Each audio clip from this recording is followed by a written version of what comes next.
శ్రీ గురుభ్యో నమ. హరి ఓం. ఇప్పుడు మనం చూస్తున్నటువంటి క్షేత్రం ఏంటంటే అండి, దక్షారామ క్షేత్రం.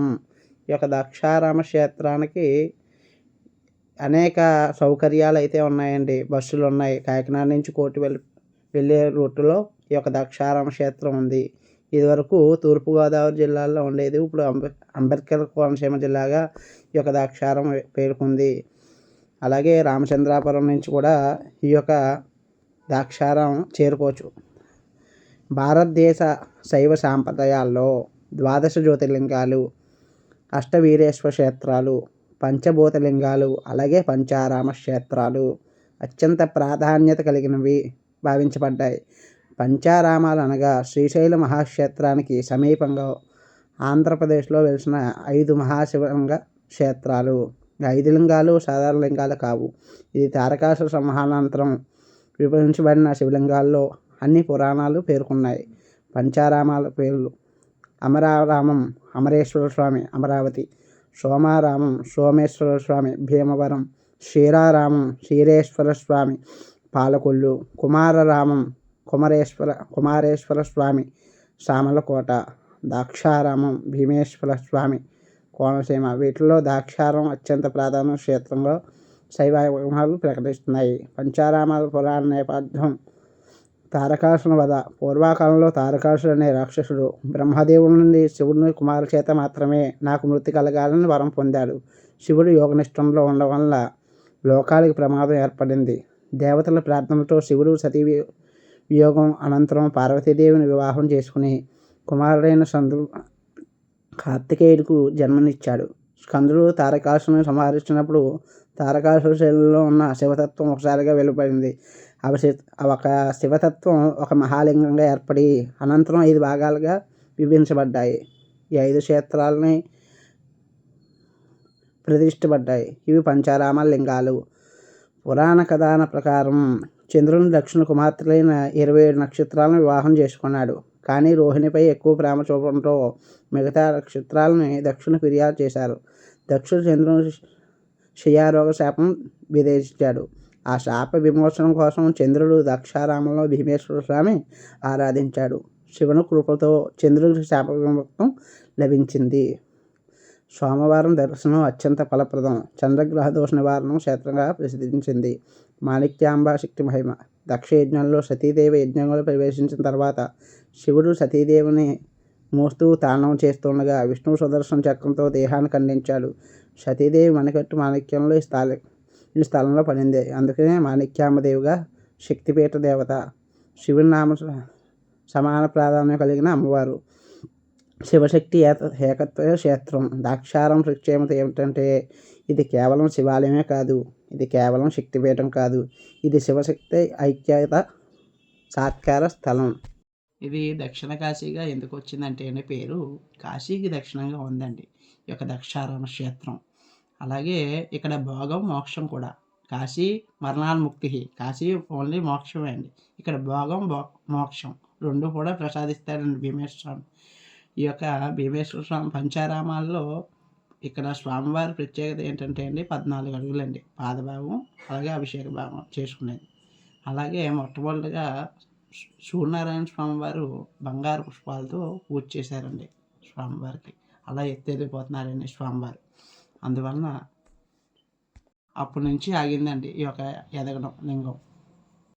ఈ యొక్క దేవాలయంలో దర్శించుకోవాల్సిన దేవతలు ఎవరున్నారనేది ఇప్పుడు మనం తెలుసుకుందాము.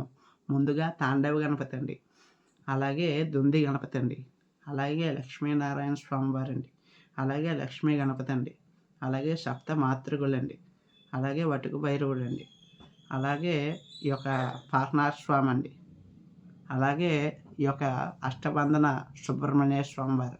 ఈ యొక్క సుబ్రహ్మణ్య స్వామి వారికి మంగళవారం నాడు విశేషంగా అభిషేకాలు అర్చనలు చేసుకోవడం వలన సంతానం అనేది కలుగుతుంది.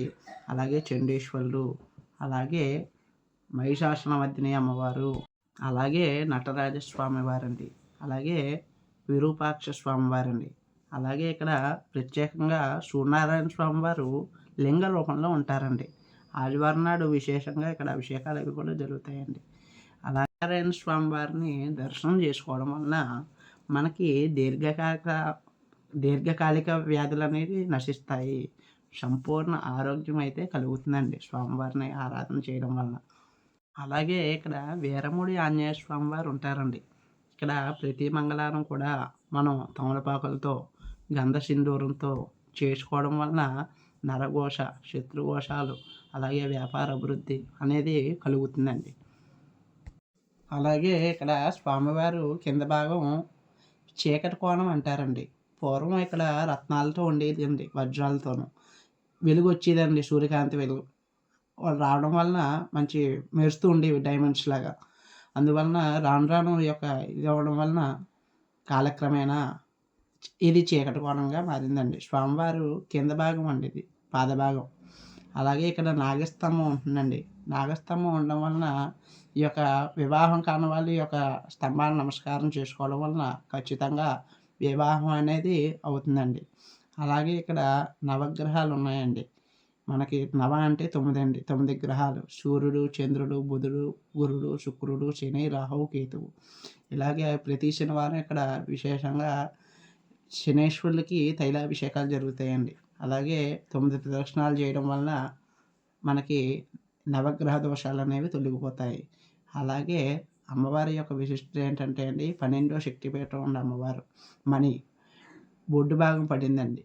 సంస్కృతంలో మణి అంటారు. మణి అంటే మాణిక్యాంబ, అంబత్రియాలు, శ్రీశైలం రమణాంబ, అలంపూర్ జోగులాంబ, దాక్షారం, మాణిక్యాంబ అంబత్రియాల్లో.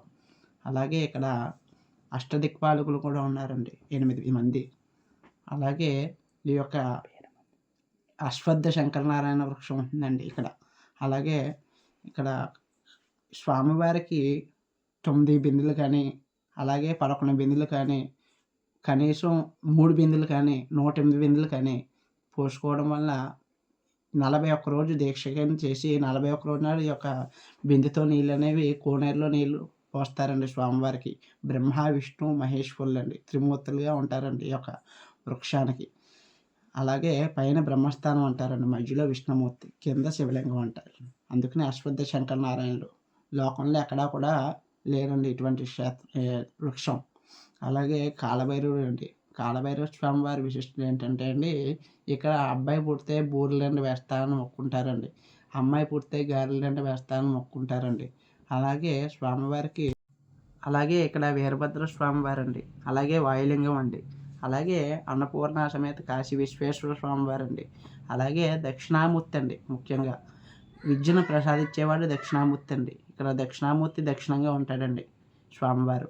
అలాగే ప్రసన్న ఆంజనేయ స్వామి వారండి. రమా సమేత సత్యనారాయణ స్వామి వారండి.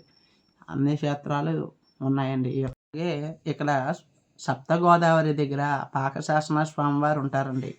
సర్వమంగళ సమేత పాకశాసన స్వామివారు. అన్నీ కూడా తప్పకుండా దర్శించుకోండి. అలాగే ఈ వీడియో మీకు నచ్చినట్లయితే లైక్ చేయండి, కామెంట్ చేయండి. ఎవరికైనా ఉపయోగపడుతుందంటే షేర్ చేయండి. ఇంకా మన ఛానల్ ఎవరైనా సబ్స్క్రైబ్ చేయకపోతే సబ్స్క్రైబ్ చేయండి. మీరు సబ్స్క్రైబ్ చేయడం వల్ల అనేక వీడియోలన్నీ మీకు చేరుతాయి, గమనించగలరు. హరి ఓం తత్సతు. స్వస్తి.